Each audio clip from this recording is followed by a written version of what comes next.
views expressed on this program are those of the hosts, guests, and callers, and are not necessarily those of this station, its management, or other advertisers. You're listening to Transformation Talk Radio.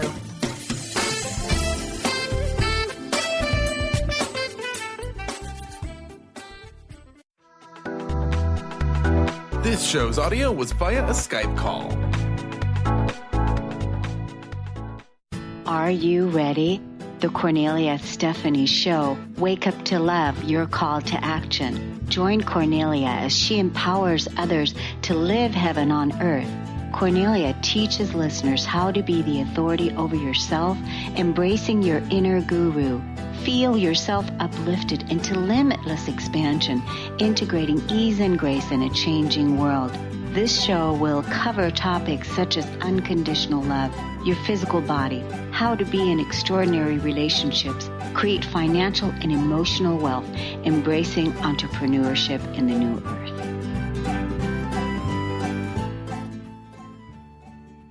Welcome to the Kornelia Stephanie Show. Wake up to love, global galactic actions for a new earth. Today's show, I'm so excited for today's show. I have a very special guest on, Charlene Hess, and we're going to be talking about going from chaos to love, using your life's obstacles to bring you into wholeness. Welcome back to the show, Charlene. Thank you so much, Kornelia. I'm so excited to be here. I'm so excited to do this show with you today, but I want to tell the people a little bit more about you and what it is that you do. So you're a personal trainer, you're a fitness instructor, you're a hairdresser, and you're a wholeness life coach. Yes. Right? And so you do a lot of different things. And so we're going to be diving into all of the things that you do. And what makes this show so special is because it's hard to believe after we talk about everything that you've had to overcome in your life, overcoming every obstacle that life could throw at you from childhood well on into adulthood, and how you were raised in a abusive home that was an addictive household as the 13th child. And you had to overcome all forms of child abuse, physical abuse, emotional abuse, sexual abuse. And you're going to share with us your story about how you had to fight obesity and how you had to fight addiction and workaholism. And now to live your life in freedom, wholeness, and balance, and coaching other people to be able to do the same thing. And that's what makes this so special, because you and I, we share a lot of the same background, except for I wasn't raised as a 13th child. I have no idea what that would be like. And so that's where I would like to start today. I want to start with, what is it like to be the 13th child? And what was that like growing up in that household for you when you were a child? I think that's a question that I get asked a lot. Having such a huge family, my mother gave birth to 13 children. My father had 3 children from his previous marriage, so there were 16 of us total. And I grew up in a house that was about 1,500 square feet with 14 to 16 people in it at a time. And so it was very, very chaotic. I'm the youngest. I'm the baby. So by the time I was born, my eldest sibling had already moved out. And it was very chaotic. A lot of people have this imagination of the movie Cheaper by the Dozen. And they're like, oh, was it like that? And it's like, not even close. So like you had said, I grew up in a very abusive and addictive household. My mother was an alcoholic. My father was a compulsive gambler. And I was pretty much raised by my siblings. I have very few memories of interacting with my mother or my father directly. And there was a lot of chaos and a lot of dysfunction. And I think the overall feeling that I had often growing up was feeling afraid and feeling like I wanted to hide. At the same time, when you're a child, you're so playful and expressive, and the world has so much wonder. And I feel like I was able to hold on to that, interacting with my siblings. And I am very close to my siblings and I love them very much, but we do not interact very often. I live 2,500 miles away from that area that I grew up in. But it was very busy, very chaotic, and like you had mentioned earlier, every type of dysfunction that you can imagine. And so I grew up feeling, like I said, the overarching feeling was afraid, feeling like I wanted to be small, always walking on eggshells, wanting to hide, but knowing that in my core of who I am in the center of my being is so open and expressive, I had this tug of war going on often of trying to hide because I don't want to be seen. I don't want to cause any commotion or draw attention, but at the same time wanting to express this inner joy and exuberance for life that I had, as most children do. It just blows me away, Charlene, our similarity, because we both had parents that were emotionally unavailable to us. So you had a mother that was an alcoholic and you had a father that was a gambler. And both of your parents were acting emotionally, suppressing that emotion and acting on their emotion.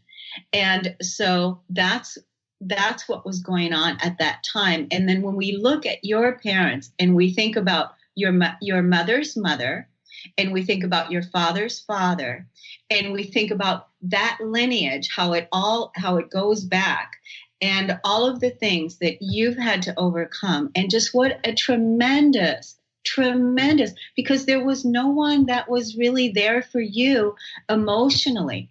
Mm-hmm. Your siblings raising you, they had the same parents. Yes. They had the same parents, and so that, right?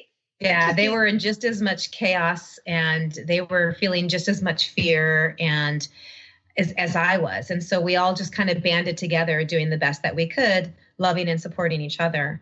And, the thing with abuse is the way that it works is it's handed down, like you talked about, from generation to generation. So the abuse, my parents were abused, which made them abuse their children and then their children to their children. And it's just this lineage that continues on and on and on until somebody stops the cycle, until that cycle is broken and then it no longer continues.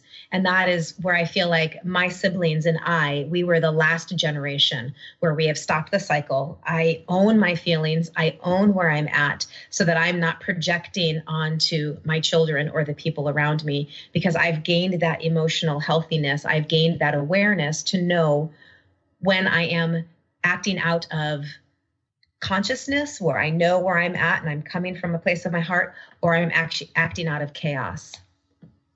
So again, this is such a big piece, because that emotional component plays such a huge piece, because there was nobody emotionally available to you.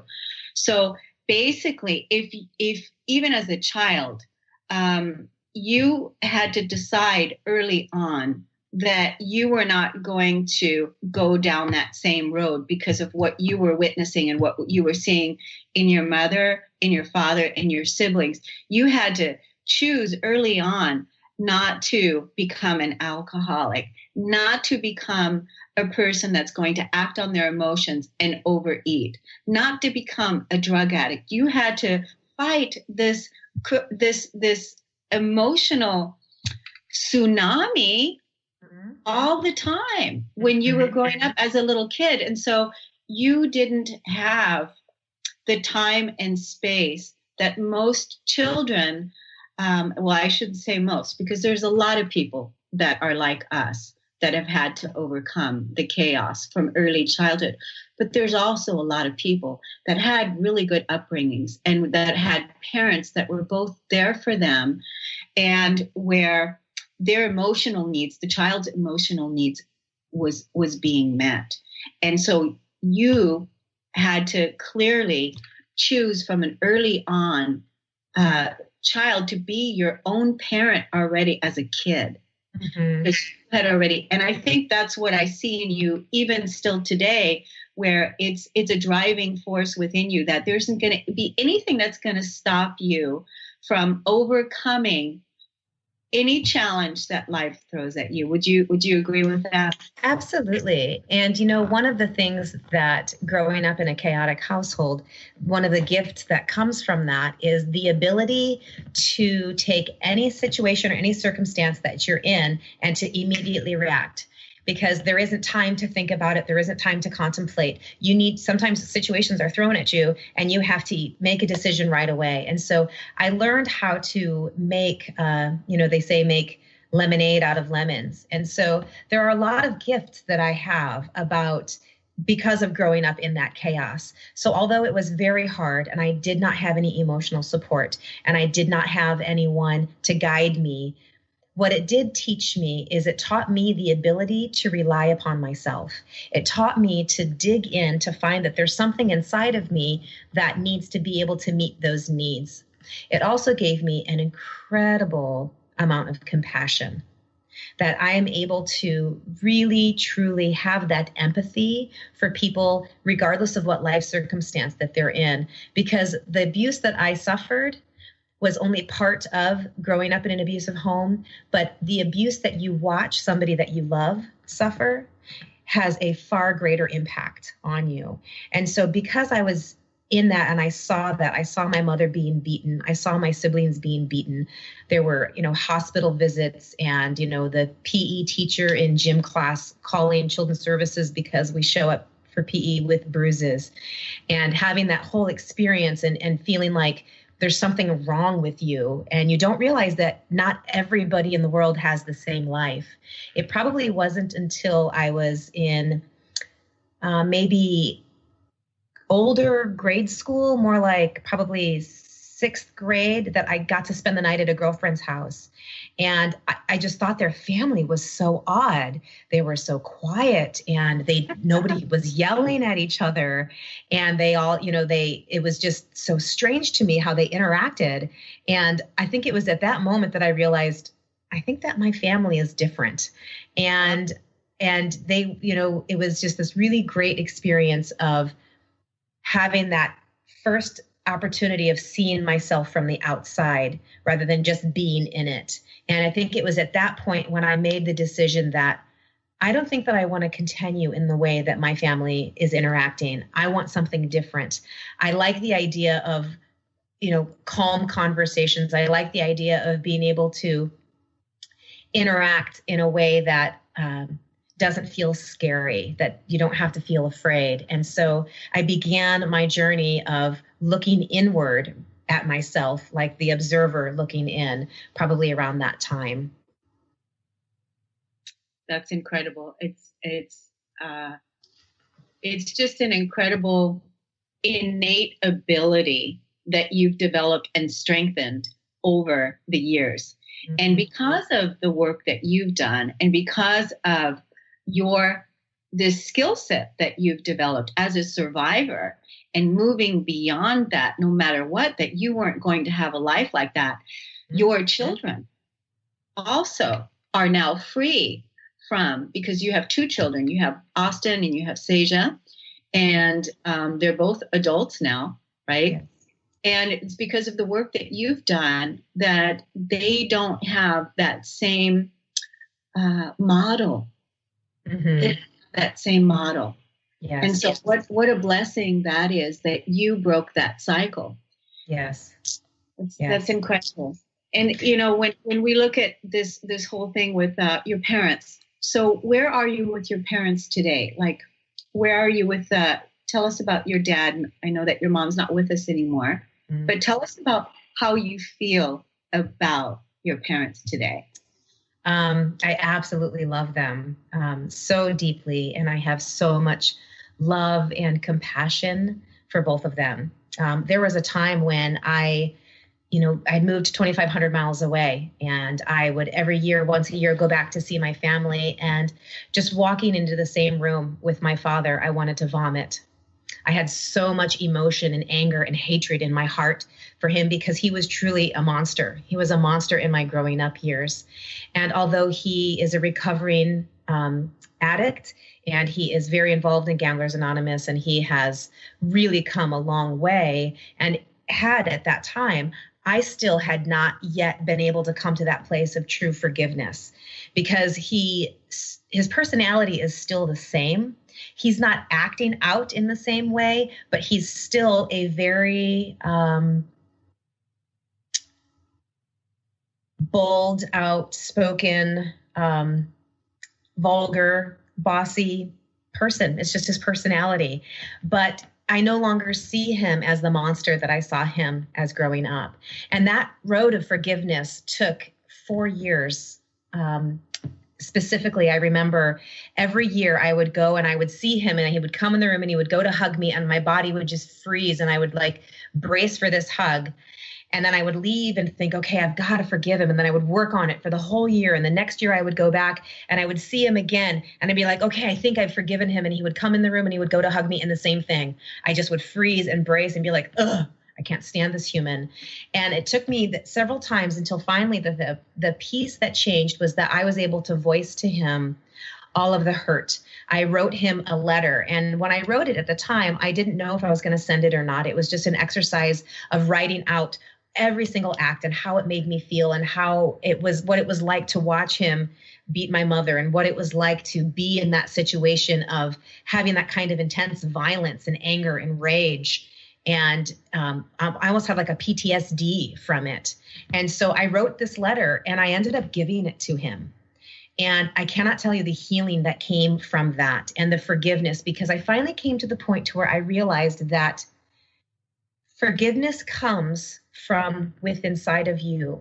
And you don't need somebody to tell you, I'm sorry, to be able to forgive them. You can actually forgive somebody who's not sorry for what they did. And when I came to that realization that forgiveness, there's this really wonderful saying, and I don't remember who said the quote, but it said, choosing not to forgive somebody, holding a grudge, is like drinking poison and expecting the other person to die. And I remember hearing that and thinking how profound that was about how unforgiveness poisons us. And so when I came to that place of forgiveness, and it touched my father so deeply, he took it and he actually has read it out loud to all of the people at his Gamblers Anonymous meetings of, this is the life that I had. This was the monster that I was, that my daughter wrote this letter to me. And then here I am today, that I can have a relationship with my daughter, that she can love me and forgive me. And so he uses it as his transformation. And so it was this really beautiful piece. But it gave me, growing up in a family like that, gave me the ability to have a compassion. And it really taught me that there is no judgment. And I think that's a really big piece, is that when you feel all of your emotions, the need to judge no longer exists. That's exactly true. That's absolutely true. When you feel all of your feelings, there's no need to judge anything. And it's brilliant because how you said that, you took the years every time you would go back and you would see your dad, and you'd see if you were deeper at a place of forgiveness.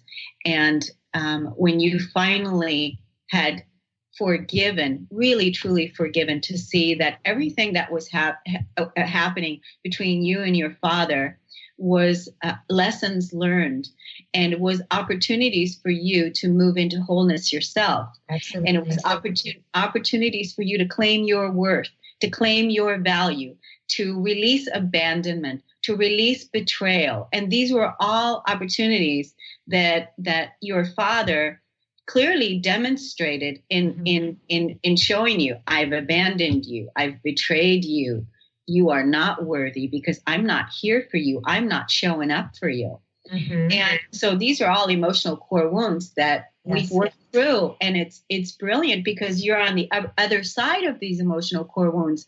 And that's part of what living in wholeness is all about.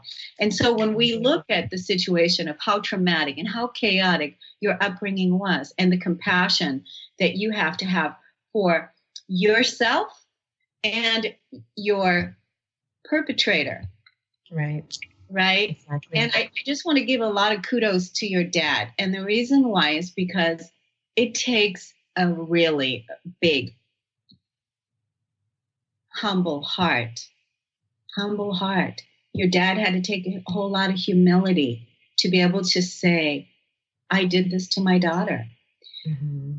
I did this to my daughter. And not every experience works out like that, because I tried to do the same thing with my mother, and wanting this exchange that you had with your dad with my mom. And my mom wouldn't accept it. She couldn't accept it because she, on some level, I think that she could not accept it, because then that would be too much guilt for her to process, too much for her to take. And so the compassion I had to have is that she's just not there. She did the best she could. She loves me, and I forgive her, and I love her, because again, it helped me move into the person that I am today. And so, and my belief is that we chose our parents. And so I chose my mother, and I chose these experiences that I can overcome, and that, transcend and move beyond and move back into wholeness. So what about your mom? So my mother, it's a different experience, because I always saw my mother as the victim. And so I never held her accountable for her abuse. I never held her accountable because I always thought she was the victim. And so I felt sorry for her. So when she had completely abandoned me, she literally left and never came home. I was 12 years old. There were 6 of us siblings left that still lived in the house. And I came home from school one day and she wasn't there. And I probably didn't see her for at least 2 weeks before I saw her face again. I didn't know if she was dead or alive. I had no idea.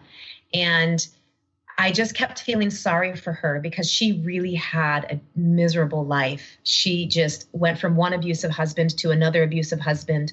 She lost her first child when she was 20 years old. She lost her 7th child when he was 9. She just really suffered so much, and she did not know how to feel and how to process her emotions.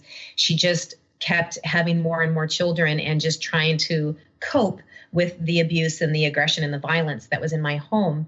But at the same time, I never held her accountable. And so because I didn't hold her accountable, I didn't get a chance to really experience and heal that wound with her, that wound of abandonment, because I ignored it. I forgave it before I experienced it. I just dismissed it. And dismissing and forgiving are 2 completely different things. And so it wasn't until many years later where I finally came to the place where I was willing to hold my mother accountable. And it was really hard, because right at that time where I was ready to say, Mom, I need to talk to you. I'm really hurt. I need to share with you about the abandonment and how this has played out in my life, she got dementia. No, she did. And wow. Yes. Nope. And so the last 3 years of her life, she had pretty progressive dementia. Every year it got a little bit worse. And so it was at that time that I gave myself permission to not talk to her, because it was like reopening that wound, and I needed to go inside and heal first. And so that's what I did. And so in that time that I chose not to talk to her was the time that her dementia got really bad. And so I never had that opportunity to tell her. I never had that opportunity to work through it like I did with my dad, where I could have somebody look back at me and give me feedback. And it was shortly after that she died. And I remember feeling like I had this choice. I could feel really bad and feel all this guilt because I stopped talking to her before she got dementia. So I never got to have that chance. I never got to have that relationship. And now, I can't have the relationship because her dementia is so progressed, and I can't have that conversation. And then she's gone. And I remember the moment that she died, I was on the phone with my whole family, and she was in the room and she'd passed. And my family and I have very different ideas and views about what happens after you die. And they still hold on to the religious view of it. And I hold on more to the spiritual understanding, that I feel like it was after that my mother passed that I had this absolute total understanding of who she was. And I just had so much love and forgiveness in my heart for her, even though she never got to say, I'm sorry. And I know with all of my being that she's sorry. And I know that she acted exactly out of the knowledge, of the wisdom, and the capability that she had. And I just see her as such an amazing, beautiful woman. And I see her in me a lot.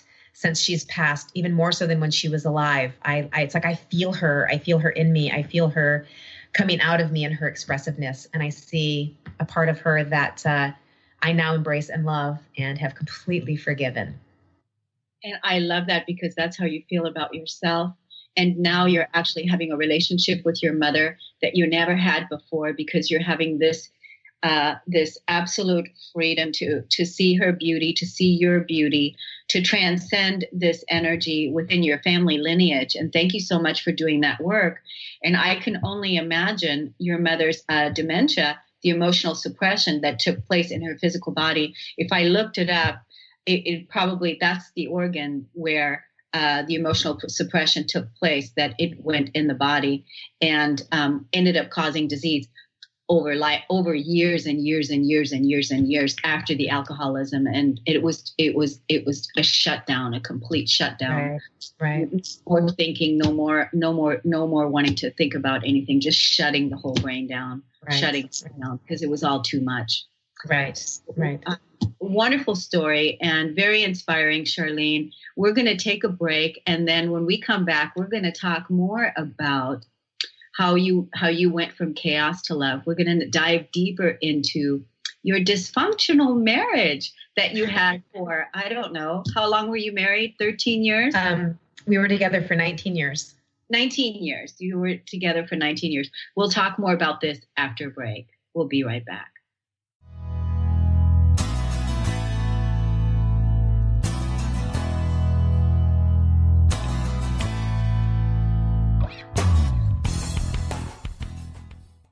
Be you plus live your purpose equals joy. That's the motto of Unstuck Joy with Vicki Todd. Vicki believes you were born with gifts that are meant to make the world brighter.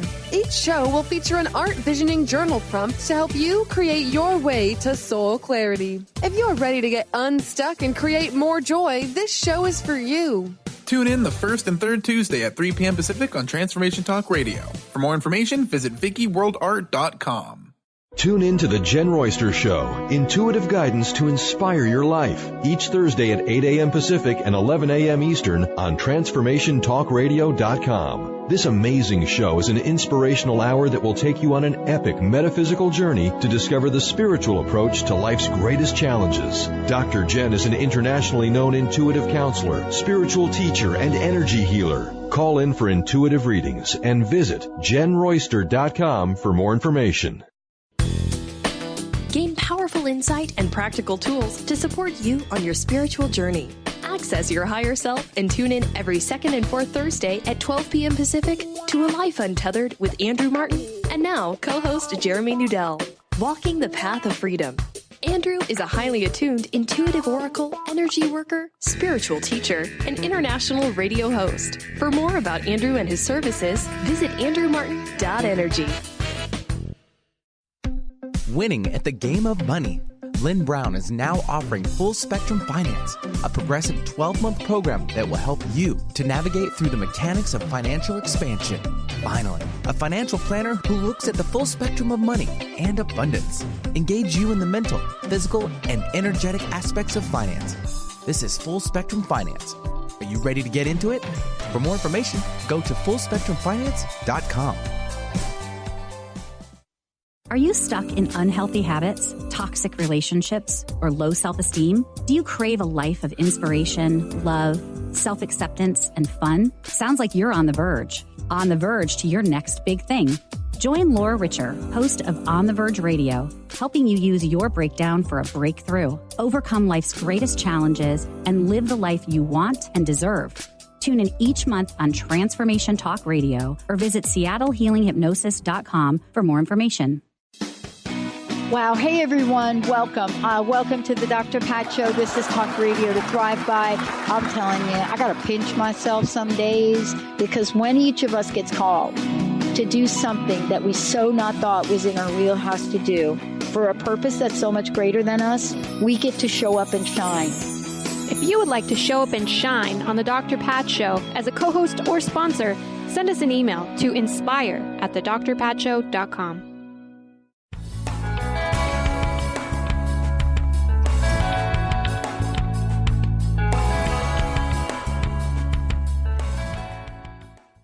Hello, everyone. Welcome back. You're listening to the Kornelia Stephanie Show, Wake Up to Love, Global Galactic Actions of a New Earth. And one of the global galactic actions of a new earth is how we're going from chaos to love. And I'm with my very special guest, Charlene Hess, and we're talking about overcoming chaos and moving into love. And so before break, Charlene, we were talking about how you were in a dysfunctional marriage for 19 years. And tell us a little bit more about that. So growing up in a family like I did and feeling that need to have calmness. Like I told you, when I spent the night at my girlfriend's house and I'd heard a conversation and there was no anger and yelling. And I was like, whoa, what is that? I started, becoming very capable. So I wanted to prove that I was not like my family. I had this different idea, this different mindset. I had this different view of what a family looked like. And so I knew what I didn't want to be. And so I started to become very, very, very capable and functional. When I was going to school, like I'd said, my mother had abandoned us. And so I had been working since I was 12 years old. And all through school, I worked 3 jobs and went to school. And I became really good at that. And I loved working and I loved what I was doing. And that was when I began my career as a hairdresser. And I was working at a salon from the time that I was 15 years old. And working in that salon, I was able to see this whole completely different life. And I began really opening myself up to asking all of those spiritual questions. And I had moved to Texas to work for this international hair company. And while I was there, I met my ex-husband, who was also a hairdresser. And I was in this place of searching, looking for truth, so to speak. And I was really getting involved in a lot of spiritual books, reading a lot of Shirley MacLaine. I had started studying the power of crystals, and I was just in this really open place. And when I had met my husband, he was the first calm person that I had had this really great interaction and conversation with, who was an adult. I was 19 at the time. And so I'd had my high school sweethearts and that sort of thing, but he was an adult. He was a man. And I was very drawn to him because he had this gentleness about him. And we started dating right away. And later I learned it was because he was really involved in a religion, and he was very much trying to live a Christ-like life. And I found that so attractive. And so I got involved in this relationship with him. And the thing that I loved was that the religion that he was a part of was a way of life. It wasn't just something that they did once a week. It was this way of being, this way of making this a whole part of their life. And I was so drawn to that. And so I began this relationship with him. And I was so eager to prove that I was not my family. I wanted so much the opposite, that I created this sense of, this false sense of reality that I lived in inside my head. It was like this fantasy world that I had built up where I didn't want to see a lot of the red flags that were there because I was so engrossed in creating this different world. And so my ex-husband was 15 years older than me. I was 19 and he was 34 years old. At the time, I was like, of course, because I'm so grown up and I'm such an adult. I'm 19 and I know everything there is to know. Naturally, I would be with a 34-year-old man. I think of it now, my daughter is 19, and I think that if a 34-year-old man came near my daughter, I probably would have a fit. But at the time, like I said, I was not awake. I was not aware. I was just living this life. And in this, I was in that I'm going to prove myself mode. So we ended up coming together.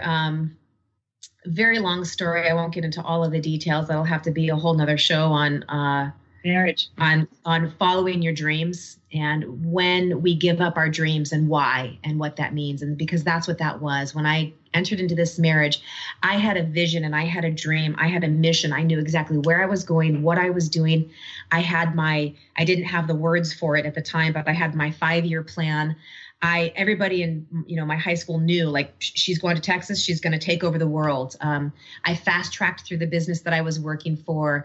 I was put into the best salon, and they just saw where I was going because I was on a mission. I had that power and that drive, and getting into this relationship completely hijacked that.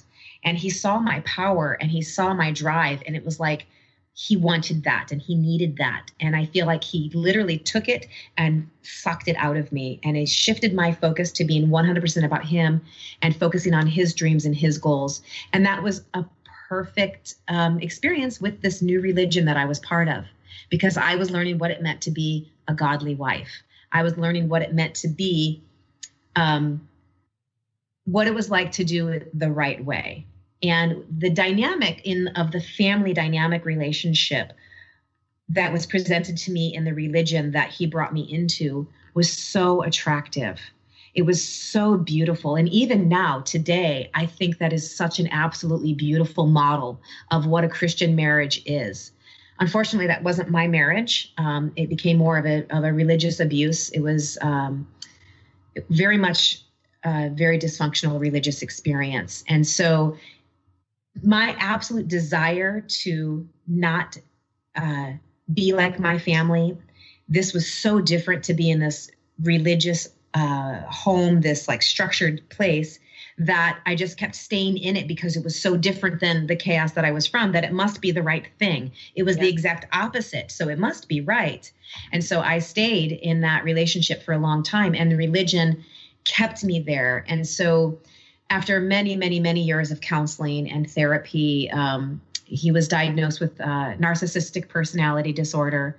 And every time he got a diagnosis, we had to change to a new therapist because that therapist was off their rocker and didn't know what they were talking about. And it just kept going on and on and on. And so my coping mechanism was I became highly capable, highly functional. I became a workaholic. I became a parentaholic.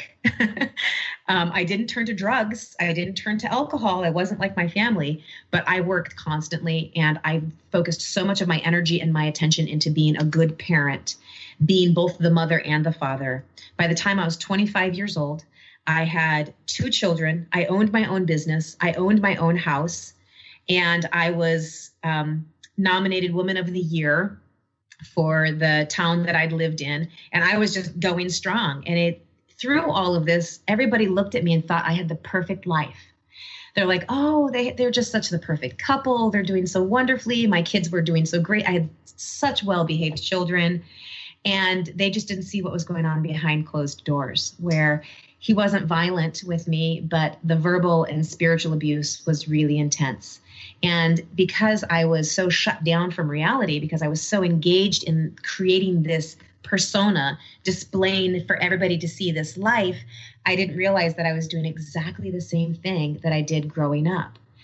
Growing up in a chaotic family, we always had to hide from children's services. So when children's services would come to the door and knock on the door, we all had our script. We all knew what we were supposed to say. We all knew that if they find out the truth, then we're all going to be separated. That was always the threat growing up. And so I learned very much how to have that persona, that face of everything is wonderful and everything is great. While inside I'm really dying. And so I did that same thing as, clients would come into our business. They thought, oh, they're the perfect couple. But inside every year, I just closed a little bit more, a little bit more, a little bit more, till I got to the point that I no longer existed. Only the persona that I created existed, and it wasn't real. Incredible. And so Yes. you were literally carrying the whole load. You were doing everything for everyone, and you weren't doing anything for yourself. Yes. And I think that's when you and I met, right around that time. Yeah, it was a little bit after that. I had this moment of realization that I held 5 positions in my church. I was the women's ministry leader. I was the health and nutrition leader. I taught cooking classes. I was the children's division leader, and I was couples division leader. And I was also teaching a Sabbath school class every week. And so 5 different positions that I held in my church. I was running my business. My ex-husband and I had a salon together. I was literally taking care of everything. I was running my household. And all of this, I went to a women's retreat through my church. And I was there and I just realized how different my life was than a lot of the women there. And there was a speaker who spoke, and they were talking about the difference of being a human doing versus a human being. And I remember sitting there and listening to the speaker, and it just struck me that I was not a human being, that I was a human doing. And I had this huge realization of, oh my God, I can't continue living this life. I'm not going to make it.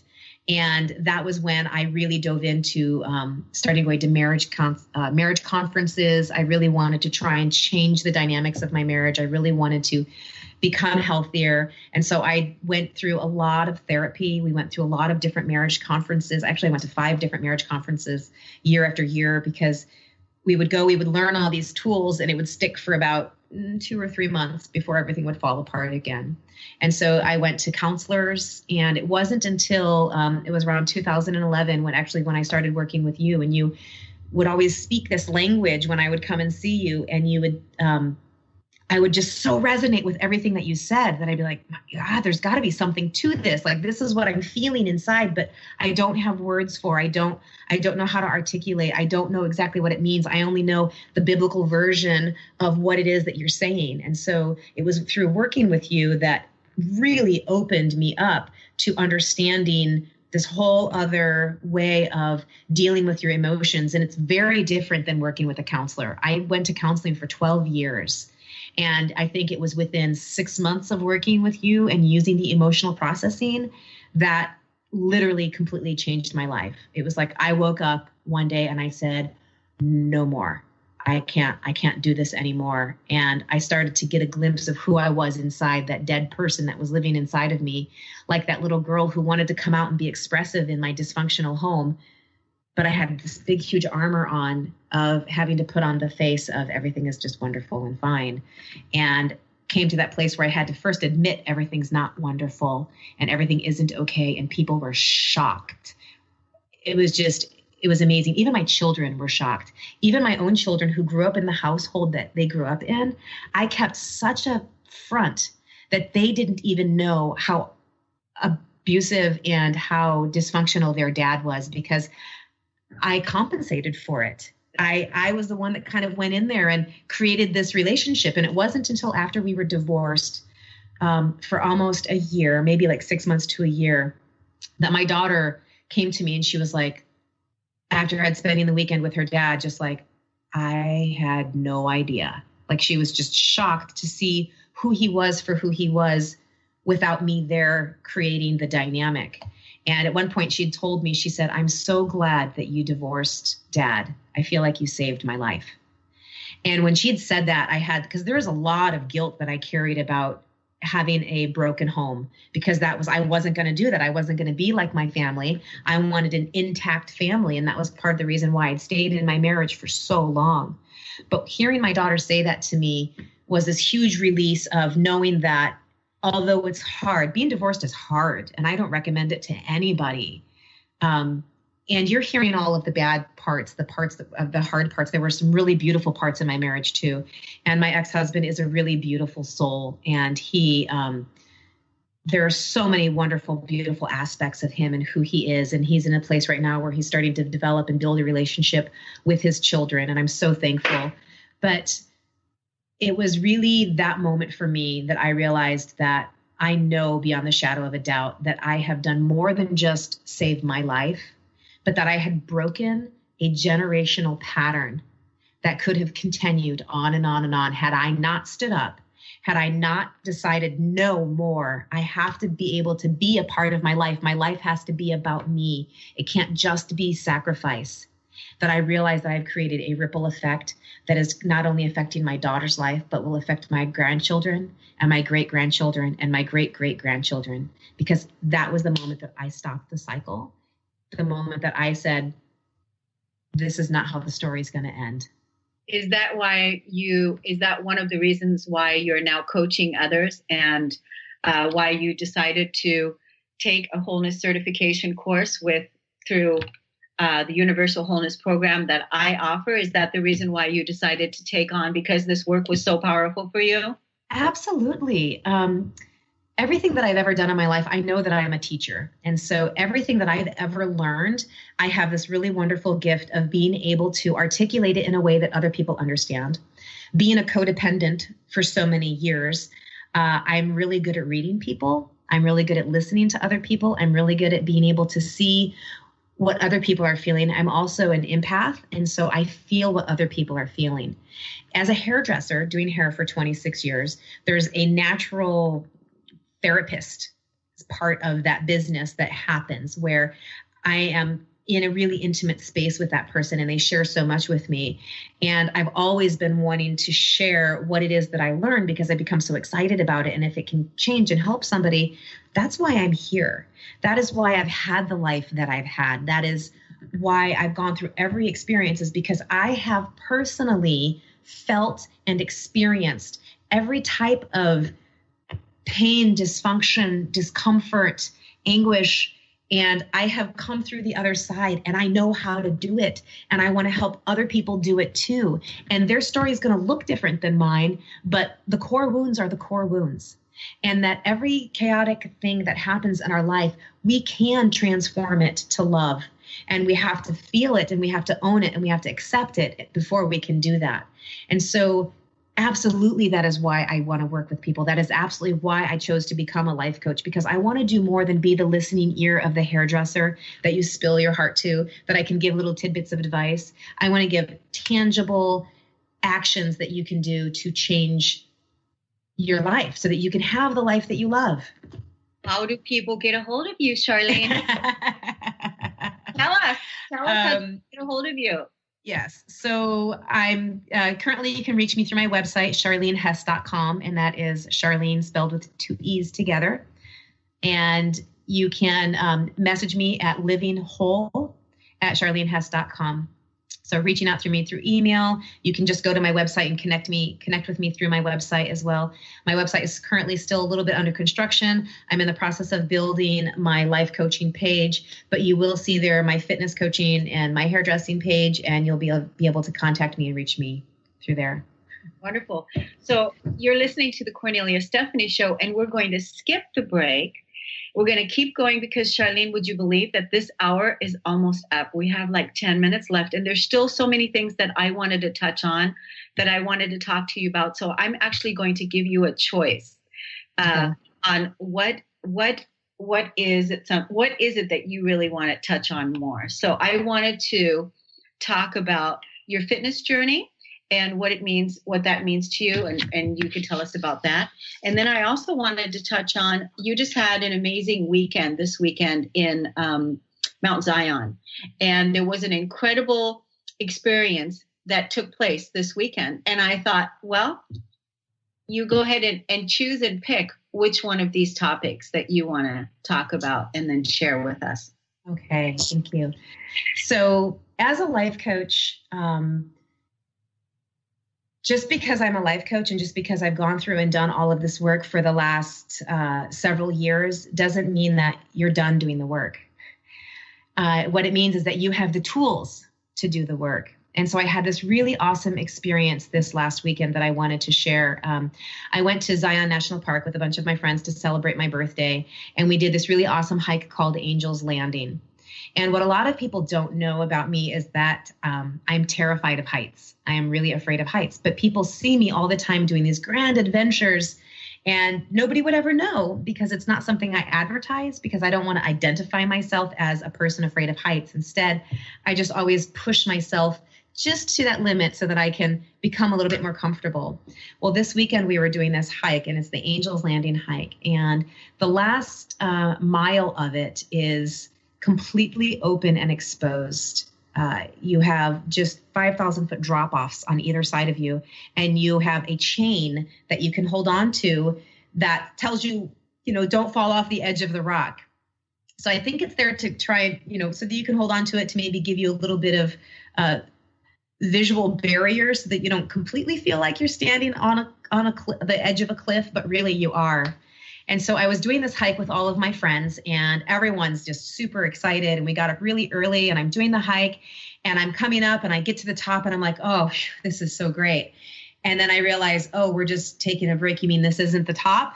Oh, no, there's a lot further to go.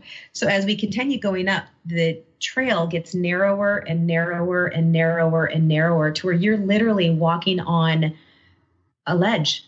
And I came to this point where we all stopped. We all stopped to turn around and take a look to see how far we'd come. And I remember turning around and looking. And when I turned around and looked, and I saw that there is nothing around me but open air. And if I look down just slightly, it's an absolute complete drop off. And I literally froze. My body would not move. I pushed my back against the wall, and I slid down with my back against the wall because that made me feel safe if there was something against my back. And I sat there, and my sweet boyfriend tried to encourage me. And, are you okay? Do you need me to stay with you? And I realized this might be the top for me. This might be the top of the hike for me. I think I'm done. I sent him off so that I could sit there and be by myself. And I just sat there with absolute fear. And I was a little bit surprised at myself because I've never had this experience before where I'm literally physically paralyzed and I can't move. And so I sat there in that, and I just started to cry. I just had to release that energy, and I'm just sitting on the ledge crying. I really want to make it all the way to the top. I want to be there with all of my friends. I want to say I was able to do it, but I physically can't move. And it was at that moment when I completely released those emotions and I allowed myself to cry. Another couple came and they walked past me, and they're like, oh, hey, are you enjoying the view? And I'm, looking up at them, and I'm like, yeah, that's what I'm doing. I'm enjoying the view. I'm crying because I can't move. And then I had this realization that, same as I've had from the time that I was young, that no one's going to come and do this hike for me. A helicopter's not going to come and rescue me. No amount of encouragement is going to get me to turn around, to stand back up and make it the rest of the half a mile up. I had to go draw from what was inside, but I couldn't do that until I cried. It wasn't until I had to release those emotions. I had to release that. I couldn't pretend it didn't exist, because that's what paralyzed me from being able to make that next step. Yes, once I cried and released it, I was better. I was then able to turn around, stand up, and finish the rest of the hike by myself with completely open, exposed air beside me. And it was absolutely the most amazing hike that I've ever done in my life. And it was wonderful. And I'm just here to say that we have things that we face in our life all the time. And just because you overcome something once doesn't mean that you're not going to need to face it again. But you can have the tools to know how to face it so that you don't ever have to let your fears define you or to stop you from living your best life, whether it be afraid of heights, whether it be afraid of getting into a relationship or getting out of a relationship, starting a new job, leaving an unhappy job, whatever it is. There are ways that you can have everything that you want in life and make the decision to have and be that inner being, that person that you are, that you can take wherever chaos that you have in your life and you can turn it into love. And that's a global galactic call for action, because we're here to tell you we're the models of showing that it's possible and that there is hope, and that with the tools, like you said, that people can overcome their painful pasts, and it doesn't have to take years and years of therapy, because these quantum shifts can happen on the ledge of a mountain. So what an incredible story. It's been a wonderful hour that we've spent getting a little bit more intimate with you and your incredible story. I'm so proud of you. I love walking beside you on this path. I love supporting you. I love seeing you soar. And I love us building the new earth together.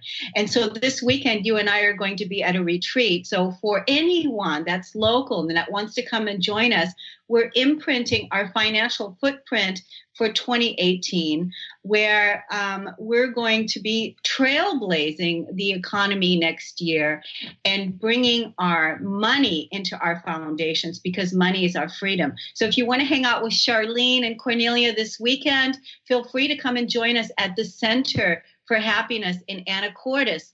go to my website at korneliastephanie.com. Look under retreats, and the information's there. It's $75, and we have the whole day with us.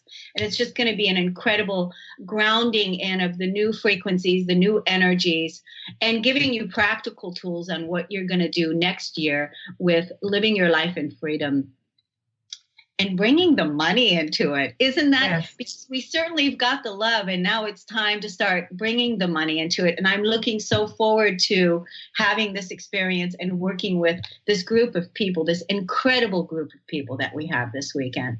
And of course, it's always amazing to have you there because you are unstoppable. And so I'm excited to see what's going to happen for you, Charlene, in the next years to come. And it's just an honor to be with you. And so do you have any final words for our audience today? Thank you so much, Kornelia. I really appreciate this opportunity to be here and to share a little bit about my story and about my journey. And it's a very vulnerable place for me because there is still that part of me that doesn't want anybody to know any of the bad things, but understanding that my vulnerability is my superpower. And I am living that and owning that and being here. And I just want to encourage everyone that's out there that you can be a human being, not a human doing, and face your fears, feel your feelings, walk through it, take your chaos and turn it into love. Beautiful. That's so beautiful. And so you are a wholeness coach. And so part of that happened because of the wholeness coaching program that I offered, I think it was 3 years ago. And if people are interested in becoming a wholeness coach, they can also find out more information on my website to become a practitioner, first for themselves. And then, of course, if they want to teach, be a coach, be a life coach, it's such a rewarding experience, isn't it, to watch somebody blossom into their amazingness and their greatness? Isn't it amazing, the life that we're living where we are right now? Absolutely. And so it's Thanksgiving. So there's so much to be thankful for. We've got the vibe high. We're building the new earth. We're transcending the old programs. We're bringing our love and our forgiveness into everything that we're doing. And so it's just, there's so many things to be grateful for.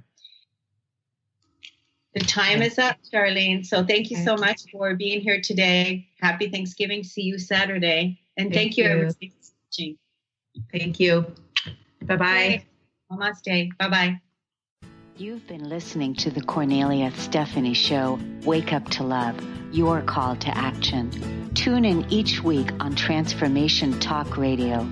Kornelia's joy is to engage others in practical ways, showing us how to live in the new earth in harmony with our true nature. For more information on Kornelia and her extraordinary work, or to listen to past shows, go to her website at korneliastephanie.com.